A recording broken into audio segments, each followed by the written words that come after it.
এমন বোর্ড যদি করি তাহলে মাছ বেশি পাওয়া যাবে। অমুক মাঝিকে যদি আমার বোটে মাছ হিসাবে নিয়োগ দেয় তাহলে মাছ বেশি পাবো।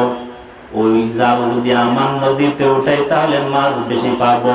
এখন আল্লাহর উপরে ভরসা নাই, কোন বুজুর্গানের দিন আল্লাহওয়ালা ইমাম সাহেবের কোন কদর নাই। এই জন্য বান্দা নদীতে যায় জাল ফেলে আর জাল উঠায় কোনো মাছ নাই।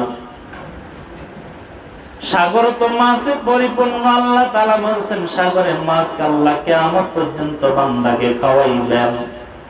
কিন্তু আমরা কেন খাইতে পারি না? আমরা আল্লাহ তাআলার নিয়ামত শুকর আদায় করি না। আল্লাহ আমাদেরকে যত দেয় আমরা আল্লাহর শুকরিয়া আদায়ের পরিবর্তে বরং আল্লাহর বিরোধিতা করি। আল্লাহ বলেন তোমরা 5 ওয়াক্ত নামাজ পড়ো, আমরা 5 ওয়াক্ত নামাজ ছাড়ি।